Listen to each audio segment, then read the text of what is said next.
Three piece পরে নামাজ পড়ি, পা দেখা যায়, মোজা পরে নামাজ পড়লে কি হবে? সুদের টাকা দিয়ে তৈরি করা বাড়িতে আমল করলে আমল কি কবুল হবে?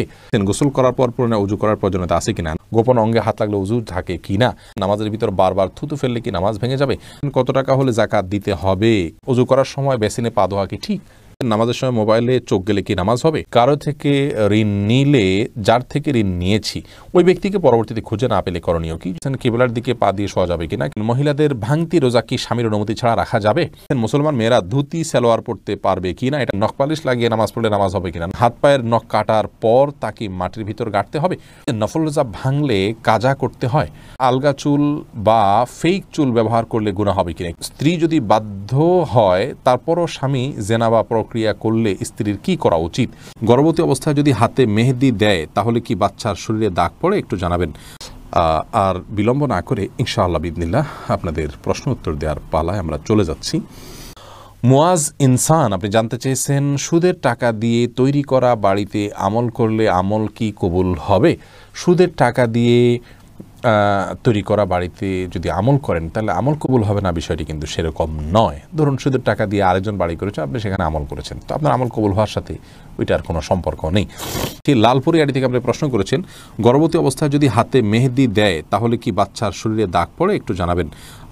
বোন, এটি সম্পূর্ণ কুসংস্কারের জন্য একটি বিশ্বাস। আমাদের দেশে অনেকে এরকমটি মনে করে যে গর্ভবতী অবস্থায় যদি গর্ভবতী অবস্থায় যদি এরকম কোনো কিছু করা হয়, মেহেদি হাত দেওয়া হয়, তাহলে সেক্ষেত্রে বাচ্চার ক্ষতি হয়। এগুলো সম্পূর্ণ ভুয়া কথা, ভিত্তিহীন কথা। এগুলো বিশ্বাস করা ইমানের সাথে সঙ্গতিপূর্ণ নয়।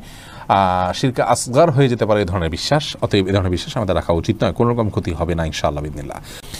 আজিম হাসান আপনি জানতে চেয়েছেন, আলগা চুল বা ফেক চুল ব্যবহার করলে গুনাহ হবে কিনা? একটু আগে আমরা উত্তর দিয়েছি, গুনাহ হবে।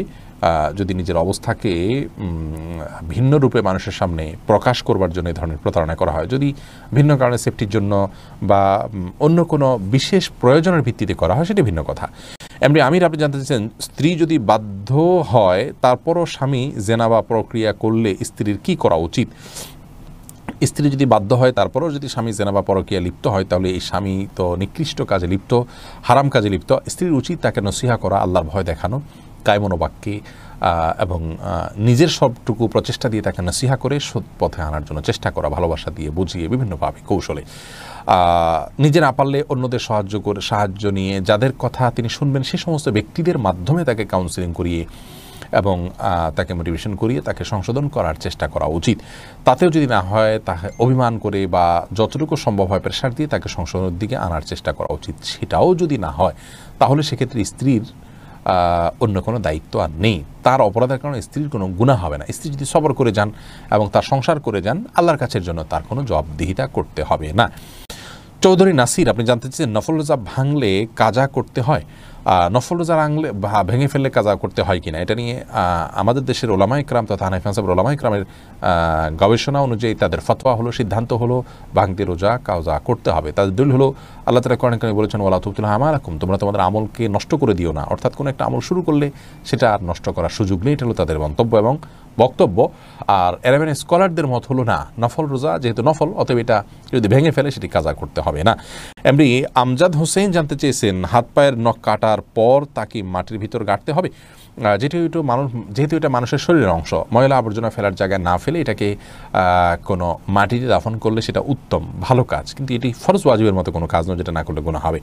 উচিত, করতে পারলে ভালো হয়। ইফতিখার শুভ আপনি জানতে চেয়েছেন, নখ পালিশ লাগিয়ে নামাজ পড়লে নামাজ হবে কিনা? নখ পালিশ লাগিয়ে যদি আপনি অজু করেন তাহলে অজু হবে না, আর অজু না হলে নামাজ হবে না। অতএব বলতে পারেন নখ পালিশ লাগিয়ে অজু করে নামাজ পড়লে নামাজ হবে না। কিন্তু যদি অজু অবস্থায় নখ পালিশ লাগিয়ে আপনি নামাজ পড়েন অজু অবস্থায়, তাহলে ওই নামাজটা হবে। পরবর্তীতে আবার যখন নামাজের সময় হবে বা অজু ভাঙবে, তখন আপনাকে নখ পালিশ রিমুভ করে তারপর অজু করতে হবে। অন্যথায় এটি জায়েজ হবে না। মা বোনরা মাসিকের দিনগুলোতে নেল পালিশ ইউজ করতে পারেন, কোনো অসুবিধা নেই, যেহেতু তখন নামাজের অপশন তাদের নাই। কিন্তু পরবর্তীতে আবার নামাজ যখন শুরু হবে তার আগে তাদেরকে সেটি রিমুভ করে নিয়ে তারপর অজু করে নামাজ পড়তে হবে। আকলিমা আখি আপনি জানতে চেয়েছেন, মুসলমান মেয়েরা ধুতি সালোয়ার পড়তে পারবে কি না? এটা পরা উচিত নয়। ধুতি যেহেতু হিন্দুদের একটা ধর্মীয় পোশাক বলা যেতে পারে, হিন্দুদের একটা কালচার, সেই কালচারের অনুকরণ মুসলমানদের জন্য করা জায়েজ নাই। মুসলমানের জন্য অন্য আপনার মুশরিকদের বা আল্লাহর প্রতি যারা বিশ্বাস রাখেন না সেই সমস্ত মানুষদের সংস্কৃতির অনুসরণ করা জায়েজ নয়। সেই জায়গা থেকে ধুতি সালোয়ারটা যেহেতু অনেকটা ধুতির মতো, আপনার পায়ের দিকে একটু উঠে থাকে ধুতির মতো, এটা একজন মুসলমান নারীর জন্য ব্যবহার করা উচিত না। এটা অমুসলিমদের সাথে সাদৃশ্য গ্রহণ করা। নবী সাল্লাল্লাহু আলাইহি ওয়াসাল্লাম বলেছেন, মান তাশাব্বাহা বিকওমিন ফাহুয়া মিনহুম, যে ব্যক্তি কোনো জাতির সাথে সাদৃশ্য গ্রহণ করছে তাদের অন্তর্ভুক্ত। আবু দাউদে বর্ণিত হাদিসের আলোকে এটি করা উচিত নয়। সালমা বেগম জানতে চেয়েছেন, মহিলাদের ভাঙতি রোজা কি স্বামীর অনুমতি ছাড়া রাখা যাবে? স্বামীর অনুমতি ছাড়া রাখা যাবে না। স্বামী যদি বলো যে হ্যাঁ রাখো, রাখতে পারে, আর যদি স্বামী বাসায় থাকেন তাহলে সেক্ষেত্রে স্বামীর অনুমতি নিয়ে তারপরে রাখা উচিত। ভাঙতি রোজা যেগুলো, এগুলো তো ফরজ রোজা, কিন্তু ওই দিন রাখাটা তো আপনার জন্য ফরজ নয়, অতএব দিনটা নির্দিষ্ট করার ক্ষেত্রে তার সম্মতি নিয়ে করা উচিত। ফারজানা সুলতান আপনি জানতেছেন কেবলার দিকে পা দিয়ে শোয়া যাবে কিনা। কেবলার দিকে পা দিয়ে শোয়ার ব্যাপারে কোনো হাদিসে নিষেধাজ্ঞা সরাসরি নেই। তারপরও ওইদিকে কেবলা রয়েছে, সেই জায়গা থেকে কেবলার প্রতি শ্রদ্ধার জায়গা থেকে কেউ যদি দিকে পা না দেন ভালো, কিন্তু এটাকে হারাম বলা বা নাজায়েজ বলা বা গুনাহের কারণ বলার কোনো সুযোগ নেই, যেহেতু কোন হাদিসে এই বিষয়ে কোনো নিষেধাজ্ঞা নেই। হামিদ কারজাই এর দিকে আপনি জানতে চেয়েছেন, কারো থেকে ঋণ নিলে, যার থেকে ঋণ নিয়েছি ওই ব্যক্তিকে পরবর্তীতে খুঁজে না পেলে করণীয় কি? যদি কোনোভাবে খুঁজে পাওয়া না যায় এবং আশাও ছেড়ে দেন, তাহলে সেক্ষেত্রে সেই ঋণের টাকা আপনি যে কোনো গরিব মানুষকে, অসহায় মানুষকে আপনি দান করে দিবেন বা কল্যাণমূলক কাজে দান করে দিবেন ওই ব্যক্তির তরফ থেকে, প্রাপকের তরফ থেকে, তাহলে আপনি দায়মুক্ত হবেন ইনশাআল্লাহ। এরপরে আলমগীর হোসেন জানতেছেন, নামাজের সময় মোবাইলে চোখ গেলে কি নামাজ হবে? নামাজ হয়ে যাবে, কিন্তু এটি নামাজের মানকে অনেকখানি নিচে নামিয়ে দিবে। মোবাইল এর দিকে চোখ যাওয়া উচিত নয়, বরং নামাজের সময় সিজদার জায়গায় চোখ থাকা উচিত। নামাজের দিকে অন্যদিকে মন যেতে পারে সে বিষয়গুলোকে সরিয়ে ফেলা উচিত নামাজের আগেই। মোবাইলকে এমন জায়গা রাখা উচিত নয়। সেরাজাম মুনির নিশান আপনি জানতে চেয়েছেন, অজু করার সময় বেসিনে পা ধোয়া কি ঠিক? নিজের বাসা বাড়িতে অসুবিধা নেই, করতে পারেন, তবে আপনার রিস্ক মুক্ত হওয়াটা আর বিষয় মাথা রাখতে হবে। নিজের জন্য রিস্কি হলে সেটা আপনার জন্য করা উচিত হবে না, কারণ নিজেকে বিপদের মুখে ঠেলে দেওয়া ইসলামের শরীয়তে জায়েজ নয়। অনেক সময় এখান থেকে পড়ে বা দুর্ঘটনার শিকার হতে পারে মানুষের। যদি সেরকম না হয়, আপনি আশপাশে কিছু ধরে করতে পারেন, তাহলে এটা জায়েজ আছে, কিন্তু পাবলিক প্লেসে বা বাইরে এরকমটি করা অনুচিত, যেহেতু এটা দৃষ্টিকটু। অন্য ধরনের মানুষরা আছে যারা এই বেসিন ব্যবহার করবে, তারা দেখে হয়তো ইসলাম সম্পর্কে বাজে ধারণা নিবে বা তাদের হক নষ্ট হতে পারে বা আশপাশে পানি পড়ে ভিজে যাবে, জায়গাগুলো নষ্ট হবে। সেই জায়গা থেকে পাবলিক প্লেসে এমনটি না করা উচিত, কিন্তু করলে অজু হয়ে যাবে। মাইনুল ইসলাম জানতেছেন, কত টাকা হলে জাকাত দিতে হবে? কত টাকা হলে জাকাত দিতে হবে সেই টাকার ফিগারটা আমি বলা কঠিন আপনাদেরকে, তবে 85 গ্রাম স্বর্ণ অথবা 595 গ্রাম রূপা, বলা বাহুল্য রূপার ফিগারটা খুব তাড়াতাড়ি ফিল আপ হবে, বিধায় 595 গ্রাম রূপা কেনার মতো টাকা হলেই জাকাত আবশ্যক হবে, যদি সেটা 1 বছর আপনার কাছে থাকে। অতএব আপনার কাছে যে টাকা আছে সেটার দামে 595 গ্রাম রূপার দাম হয় কিনা সেটা আপনি দেখার বিষয়। আজকাল বোধহয় 40 থেকে 50,000 টাকা হলে সম্ভবত হয়ে যাবে, নিশ্চিত নই, কাছাকাছি হবে ফিগারটা। এটি যদি 1 বছর থাকে জাকাত দিতে হবে।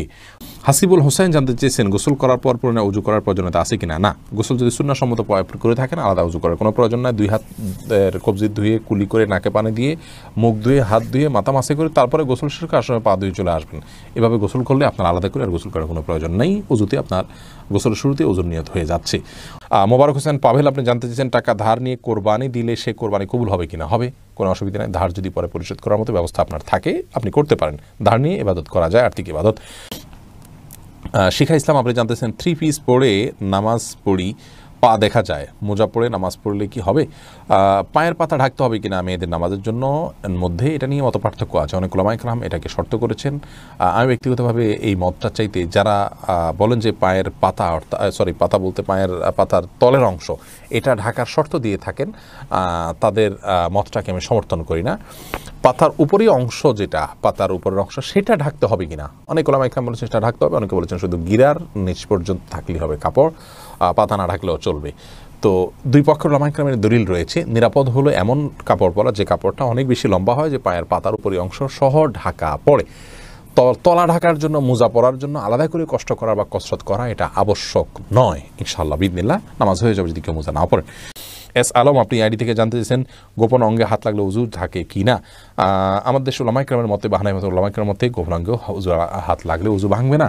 তবে আরবিন স্কলাররা, সৌদি আরবের ওলামায়ে কেরাম, তাদের মতে গোপন অঙ্গে হাত লাগলে উজু ভেঙে যাবে, যেহেতু আপনার একটা হাদিস রয়েছে যে মান মাসসা যাকারাহু ফালিয়াতাওয়াদ্দা, এজন্য তারা হাত লাগলে বলতে কাপড়ের উপর দিয়ে নয়, সরাসরি যদি কেউ স্পর্শ করে তারা ওটাকে ওযু ভঙ্গের কারণ হিসাবে উল্লেখ করেন।